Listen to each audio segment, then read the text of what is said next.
Welcome to पीवा classes. पीवा class में आपका स्वागत है। आइए देखते हैं स्पेक्ट्रम को कैसे पढ़ा जाए और बीपीएससी के लिए 67 जो देने वाले हैं उसके लिए क्या क्या इम्पोर्टेंट है स्पेक्ट्रम में, और कौन सा अप्रोच होना चाहिए, कौन सा टॉपिक अच्छा है। जो राजीव अहिर सर द्वारा लिखा हुआ है स्पेक्ट्रम है, APS ऑफिसर है, और बहुत मोस्ट इम्पोर्टेंट बुक है ये। Brief history of Indian modern history of India का बहुत इम्पोर्टेंट बुक है। यहाँ से लगभग अप्रोक्स 60 to 20 क्वेश्चन आने की चांस है हिस्ट्री से, और मेंस में अप्रोक्स 114 नंबर क्वेश्चन फिक्स है। यहाँ से मेंस के GS 1 सेक्शन 1 में 114 मार्क का क्वेश्चन फिक्स है यहाँ से। और देखते हैं कौन कौन सा टॉपिक इम्पोर्टेंट है इस यहाँ के लिए। प्रीलिम्स पॉइंट ऑफ व्यू पढ़ ले देखते हैं। तो कंटेंट में चलते हैं। कंटेंट यहाँ से पहला यूनिट 1 है। यूनिट 1 में चैप्टर 1 जो मॉडर्न हिस्ट्री का आर्काइव है, ये सब जरूरी नहीं है। सेकंड चैप्टर 2 अप्रोच क्या क्या मॉडर्न हिस्ट्री का, ये भी जरूरी नहीं है। Second chapter advent of Europe in India, यहाँ आ गया advent of Europe. Advent of Europe में हाँ इम्पोर्टेंट है, पर यहाँ पर बेसिक है, बेसिक नॉलेज होना चाहिए, बेसिक नॉलेज होना चाहिए मुझे। और किस तरीक़ा से पोर्तुगीज ने सी रूट फाइंड किया, किस तरीक़ा से पोर्तुगीज ने सी रूट फाइंड किया। इसके बाद ट्रेडिंग रूल क्या था, पोर्तुगीज स्टेट कौन सा है, पोर्तुगीज कैसे लॉस किया फेवर विथ मुगल से, उसके बाद डिक्लाइन कैसे हुआ पोर्तुगीज का, ये सब थोड़ा सा जान लेना जरूरी है। बेसिक मतलब क्वेश्चन यहाँ से इतना ज़्यादा बना नहीं है, पर इम्पोर्टेंट है ये। और डच का आगमन होता है, डच आता है, डच का सेटलमेंट कहाँ हुआ, डच एंग्लो राइवलरी होता है, decline of Dutch in India होता है। इसके बाद मोस्ट इम्पोर्टेंट यहाँ से होता है इंग्लिश। इंग्लिश आता है, इंग्लिश चार्टर मिलता है रानी द्वारा कब, जो 1592 ईस्वी में 1592 ईस्वी में रानी द्वारा चार्टर मिलता है, कंपनी एस्टेब्लिश करने के लिए डच को। उसके बाद डच के इंडिया में जो कंपनी एस्टेब्लिश करता है। इसके बाद फ्रेंच आता है। इसको याद रखने का एक तरीका भी है, याद रखने का एक तरीका है PDF। पोर्तुगीज आया, डच आया, इंग्लिश आता है, इसके बाद फ्रेंच आता है। और देखो पोर्तुगीज आया कब, 1498 में। डच कंपनी आता है 1592 में, और इंग्लिश आता है 1600 में, जो इसका डेट भी याद रखना जरूरी है, 31 दिसंबर। और फ्रेंच आता है 1664 में फ्रेंच आता है। तो ये भी इम्पोर्टेंट है, यहाँ पर इसमें भी जरूर है। पहला कंपनी आता है, डच आता है, पोर्तुगीज आता है, सेकंड में डच आता है, थर्ड में इंग्लिश आता है, और फोर्थ में फ्रेंच आता है। बीच में डेनिश भी आता है, पर उतना जरूरी नहीं डेनिश। और फर्स्ट आता है पोर्तुगीज, और लास्ट आता है पोर्तुगीज। लास्ट आता है कब, 1961 में पोर्तुगीज आता है। जो देखिए चैप्टर थर्ड से स्टार्ट करना है। थर्ड चैप्टर से स्टार्ट करने के बाद यहाँ पर कर्नाटिक वार होता है। कर्नाटिक वार के बाद डेनिश भी आया, डेनिश को भी थोड़ा सा देख लेंगे हम। और उसके बाद सबसे इम्पोर्टेंट चैप्टर ऑफ इंडिया यहाँ से इम्पोर्टेंट चालू हो जाता है। इसमें भी थोड़ा सा देखते चलेंगे ऊपर से। वीक रूलर ऑफ औरंगजेब के इंटरनल चैलेंज क्या क्या था औरंगजेब के लिए। कॉज ऑफ डिक्लाइन मुगल है, ये मेंस का इम्पोर्टेंट टॉपिक हो सकता है। उसमें कौन कौन सा शिफ्टिंग एलियंस ऑफ जमींदार का अपना पॉइंट भी चेंज हो जाना, जागीरदारी क्राइसिस आया, राइज ऑफ रीजनल एस्पिरेशन आ गया। इकोनॉमी एडमिनिस्ट्रेटिव प्रॉब्लम भी आता है बहुत ज़्यादा, क्योंकि औरंगजेब के टाइम में बहुत जगह ये मुग़ल वार लड़ते रहे थे। साउथ में बहुत जगह वार युद्ध क्षेत्र देता है, तो इसलिए इसका इकोनॉमिक कंडीशन भी बहुत मुग़ल का ख़राब होते जा रहा है।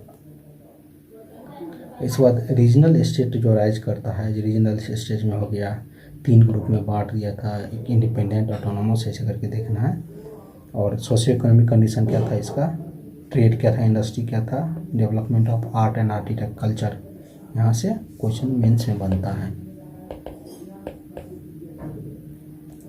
उसके बाद एक्सपेंशन और consolidation of British power in India, ये भी थोड़ा ज़रूरी है पर उतना इम्पोर्टेंट नहीं। बहुत ज़्यादा इम्पोर्टेंट आ जाता है यहाँ से। मीर कासिम जो ट्रीटी ऑफ साइन हुआ था, बैटल ऑफ बक्सर होता है, ये इम्पोर्टेंट है। ट्रीटी ऑफ इलाहाबाद इम्पोर्टेंट है। डुअल गवर्नमेंट बंगाल में जो चार्टर मिलता है वहाँ से इम्पोर्टेंट है। इसके बाद ये तीनों वार, फर्स्ट एंग्लो थर्मोसोल वार इम्पोर्टेंट है, इसको देख लेना है। इसके बाद एंग्लो मराठा स्ट्रगल सुप्रीमेंसी के लिए हुआ था, उसको देखना है पर क्वेश्चन कम आया यहाँ से। इसके बाद है रंजीत सिंह से क्वेश्चन बनता है, पंजाब। आफ्टर रंजीत सिंह यहाँ से क्वेश्चन बनता है। सिख से बना है कभी कभी। एडमिनिस्ट्रेटिव पॉलिसी, यहाँ से क्वेश्चन फिक्स है, यहाँ से क्वेश्चन फिक्स है। जैसे डॉक्ट्रिन ऑफ लैप्स के थ्योरी के अंदर में किस किस को डलहौजी ने लाया था, किस किस को एनेक्स किया अपने अंदर में। जैसे पहला एनेक्स, जैसे 1854 में झांसी को एनेक्स किया था, ये सब इम्पोर्टेंट है, वहाँ पर देखना पड़ेगा किस किस को एनेक्स किया। ये तीनों पॉलिसी इम्पोर्टेंट है। रिंग ऑफ फेंस की, सब्सिडी अलायंस की, डॉक्ट्रिन ऑफ लैप्स की। इसके बाद ये उतना इम्पोर्टेंट नहीं, पूछा बहुत कम जाता है।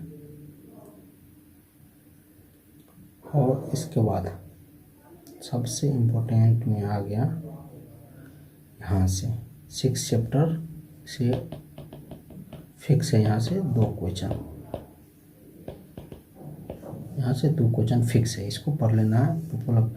और यहाँ से बिहार के कॉन्टेस्ट में बिहार का क्या रोल रहा 1857 में, इम्पोर्टेंट मेंस का क्वेश्चन है। जैसे बिहार से पीर अली थे, वीर कुंवर सिंह से आरा से, पटना से वीर अली थे। बिहार में पहले कहाँ से स्टार्ट हुआ, तो वो सब इम्पोर्टेंट है। क्या क्या फैक्टर है वो भी देखना है, मेंस के लिए इम्पोर्टेंट है।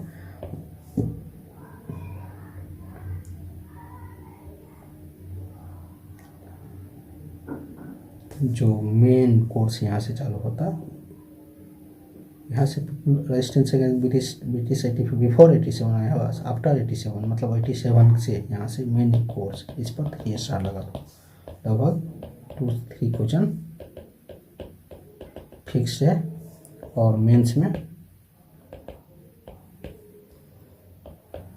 38 नंबर फिक्स है यहाँ से।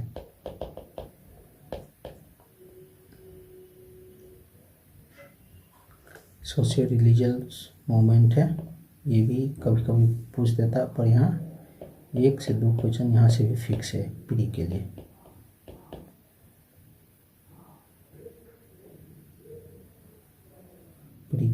इसको देख लेना है।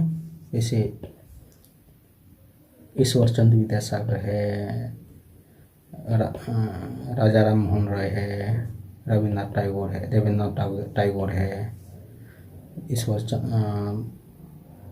ज्योतिबा फूले है। ये सब अपना अपना थॉट दिया, कौन कौन सा सभा का स्थापित किया था वो सब देखना है। राजा राम मोहन राय हो गया, प्रार्थना समाज हुआ, ब्रह्म समाज हो गया, यंग इंडिया बंगाल मूवमेंट हो गया, ये सब थोड़ा सा देखना है। जो सत्यशोधक समाज ज्योतिबा फूले ने बनाया था उसको भी देखना है। गोपालचारी देशमुख लोकहितवादी था Gopal, servants of Indian society, ये भी थोड़ा सा इम्पोर्टेंट है, इसे यहाँ से भी क्वेश्चन आ जाता है दादा भाई नौरोजी जी का। स्वामी विवेकानंद, रामकृष्ण, यहाँ से इम्पोर्टेंट मेंस का टॉपिक भी है ये। दयानंद सरस्वती एंड आर्य समाज के देव समाज, सेवा सदन, देन सभा, धर्म सभा, ये सब इम्पोर्टेंट टॉपिक है। इसको एक बार इसको भी इम्पोर्टेंट लिस्ट में रख लो 9th चैप्टर में। और मॉडर्न हिस्ट्री का 5th यूनिट में जो beginning of modern nationalism in India, यहाँ से भी अप्रोक्स आता है क्वेश्चन।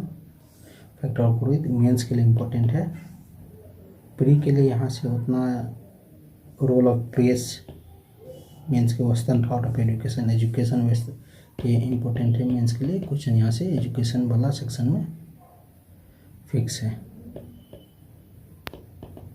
एजुकेशन वाला सेक्शन में यहाँ से क्वेश्चन फिक्स है। इसके बाद इंडियन नेशनल कांग्रेस, यहाँ से 2 क्वेश्चन फिक्स है। Foundation of Indian national Congress, safety valve से यहाँ से कब कब फॉर्मेशन हुआ, कब से क्या है। और मॉडर्न हिस्ट्री के देखना है कि लास्ट में अपेंडिक्स में दिया हुआ है, लास्ट पेज में अपेंडिक्स में कब कब सेशन हुआ इंडियन नेशनल कांग्रेस का, कौन सा प्रेस लाया, क्या लाया, वो सबसे लास्ट में उसको भी पढ़ लेना है। वहाँ से कम 5 क्वेश्चन वहाँ से अपेंडिक्स से फिक्स रहेगा, 5 क्वेश्चन। नेशनलिस्ट मूवमेंट, ये बहुत इंपॉर्टेंट टॉपिक है, यहाँ से भी हर साल 2 क्वेश्चन पूछता है।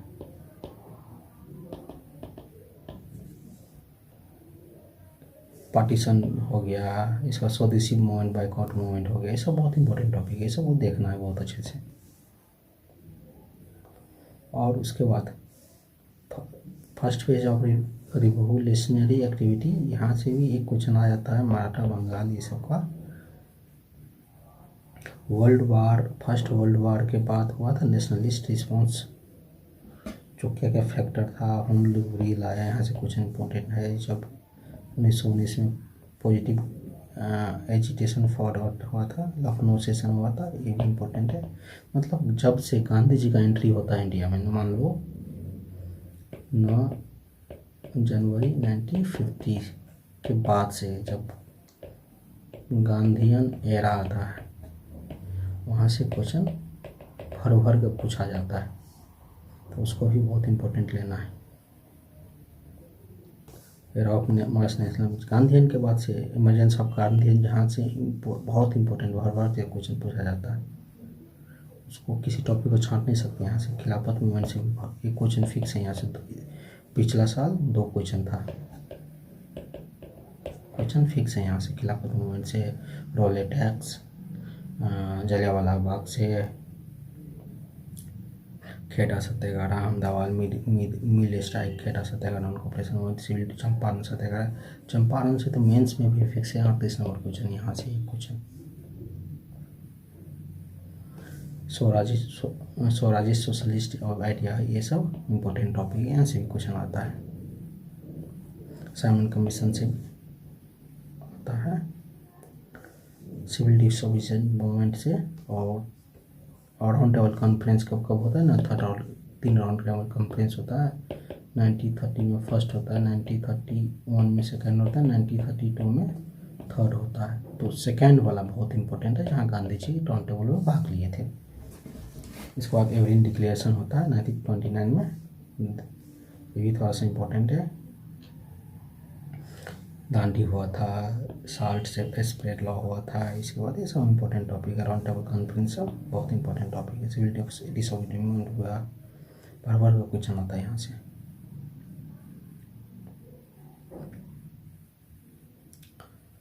Debate on future strategy of civil disobedience movement, हाँ इसको भी पढ़ लेना है। कांग्रेस रोल इन प्रोविंस, यहाँ से क्वेश्चन आता है। फिर यहाँ से क्वेश्चन आने का चांस रहता है, तो Gandhi ji boss ideology class चल रहा था दोनों में, वुमेन्स एजुकेशन हो गया, क्विट इंडिया मूवमेंट, यहाँ से भी क्वेश्चन भर भर के पूछा जाता है।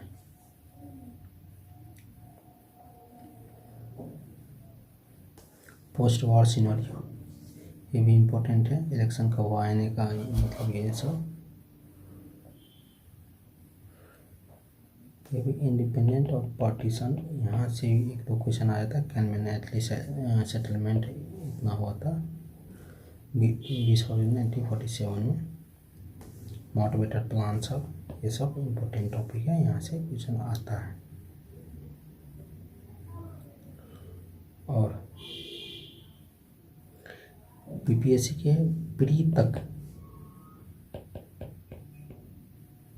प्रीलिमिनरी तक 25 चैप्टर्स इंपॉर्टेंट है, उसमें स्टार मार्क लगा के आप लोग देख लीजिएगा कौन कौन सा इंपॉर्टेंट टॉपिक है। और रेगुलेटिंग एक्ट सब कवर कर लीजिएगा, पॉलिटी से भी कवर हो जाएगा, जरूरी नहीं यहाँ देखना ये सब एक्ट सब हुआ था, इंडियन काउंसिल एक्ट सब पॉलिटी से भी कवर हो जाएगा। लक्ष्मीकांत में सब दिया हुआ, वहाँ से कॉर्नवालिस लॉस, वेस्ली लॉ, ये सब पिछले भी कवर उसी का यहाँ समरी दिया हुआ है। ली कमीशन क्या था, मॉन्टफोर्ट रिफॉर्म, ये सब देखना है। और बाकी बात economy impact of British rule थोड़ा सा मेंस के लिए इम्पोर्टेंट है, उतना ज़रूरी नहीं है यहाँ पर, प्री के लिए। डेवलपमेंट ऑफ इंडियन प्रेस, एक बार इसको गो थ्रू कर लेना, एक क्वेश्चन कभी कभी आ जाता है। और ये टॉपिक मेंस में हर साल एक टॉपिक एक क्वेश्चन रहता है यहाँ से। डेवलपमेंट ऑफ एजुकेशन या तो बिहार से कंटेस्ट में पूछ देगा या किसी के कंटेस्ट में, जैसे वो कभी कभी वो डिस्पैच है, ये भी इम्पोर्टेंट है। पीस एंड मूवमेंट, ये बहुत इम्पोर्टेंट टॉपिक है, पीस एंड मूवमेंट, इसको छोड़ना नहीं, इसको एक क्वेश्चन ही फिक्स है, प्री मेंस दोनों के लिए फिक्स है यहाँ से। बरदौली सत्याग्रह, जो यहाँ पर कौन किया था बरदौली सत्याग्रह, सरदार वल्लभ भाई पटेल। इसी यहाँ सत्याग्रह में वल्लभ भाई पटेल को सरदार की उपाधि मिला था। एक का मूवमेंट हो गया, मोपाला रिवोल्ट हो गया, किसान सभा मूवमेंट हो गया, पावना अपराइजिंग, इंडिगो रिवोल्ट हो गया, इतना में हुआ था 1859 से 1860 में। और ये ट्रेड यूनियन सब कभी कभी आ जाता है, पर एक बार गो थ्रू हो जाना है, यहाँ से नहीं पढ़ना, यहाँ से नहीं पढ़ना, ये सब जरूरी नहीं है। यहाँ के बाद से मेन 32 लेसन तक पढ़ना है अप्रॉक्स। तो ये था मॉडर्न हिस्ट्री को कैसे पढ़ना, क्या पढ़ना है, प्री के और मेंस दोनों के लिए। लगभग मॉडर्न से प्री में 16 से 20 क्वेश्चन आता है, और मेंस में 114 नंबर क्वेश्चन फिक्स रहता है, 114 मार्क का। तो यहाँ से आप ध्यान दीजिए, कुछ सारा इंपॉर्टेंट टॉपिक बता दिया हूँ, इंपॉर्टेंट हाईलाइट करके उसको अच्छे से पढ़ लीजिएगा। फिक्स है यहाँ से इतना क्वेश्चन आएगा, और प्री से इतना, कभी कभी 20 क्वेश्चन से भी रहता है, देख लेना है कैसे है। Thank you. उसके बाद मैं अगला वीडियो में घटना चक्र के बारे में बता दूंगा, मतलब कौन कौन सा रिसोर्स फॉलो करना अगला बुक के लिए, वो सब बता दूंगा।